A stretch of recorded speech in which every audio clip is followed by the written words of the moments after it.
छोटे से गांव नंदनपुर के किनारे एक घना जादुई जंगल था। पर यह जंगल अब सूख चुका था। वहां कोई पक्षी नहीं गाते थे, न ही पेड़ हरे थे।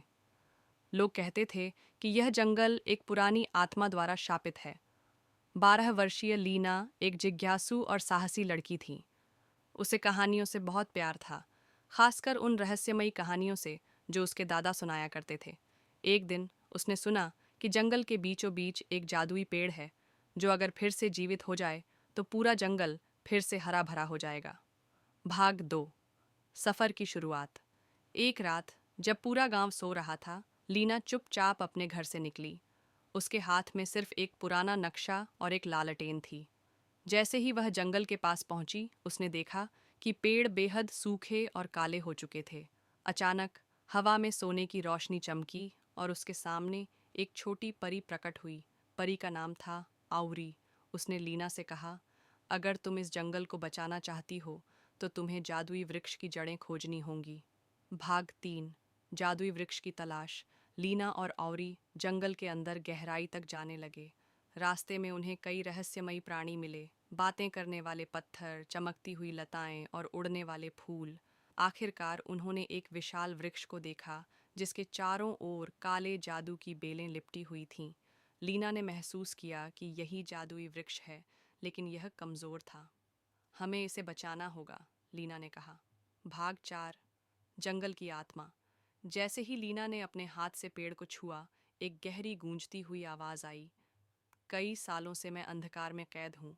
अगर तुम इस जंगल को बचाना चाहती हो तो तुम्हें शुद्ध जल लाना होगा। लीना समझ गई कि यह जंगल की आत्मा थी जो वृक्ष के अंदर कैद थी। औरी ने बताया कि शुद्ध जल सिर्फ सुनहरी झील में मिलेगा, जो जंगल के सबसे गहरे कोने में थी। भाग 5। सुनहरी झील की ओर लीना और आवरी तेजी से सुनहरी झील की ओर बढ़े। वहां पहुंचने पर उन्होंने देखा कि झील नीली रोशनी से चमक रही थी, लेकिन झील की रक्षा एक भयानक राक्षसी छाया कर रही थी। अगर तुम्हें यह जल चाहिए तो तुम्हें अपनी सच्ची नीयत साबित करनी होगी। लीना ने अपनी साहस और सच्चाई से राक्षसी छाया को हराया और झील से शुद्ध जल प्राप्त किया। भाग 6। जंगल का पुनर्जन्म। लीना वापस जादुई वृक्ष के पास पहुंची और जल को उसकी जड़ों पर छिड़का। अचानक पूरा जंगल चमक उठा। काली बेलें झलकर राख हो गईं और वृक्ष की शाखाएं हरी भरी हो गईं। जंगल की आत्मा ने कहा, तुमने जंगल को बचा लिया, अब यह फिर से जीवित रहेगा। गांव के लोग दौड़ते हुए आए और देखा कि जंगल फिर से फूलों और पक्षियों से भर चुका था। भाग 7। लीना की नई यात्रा।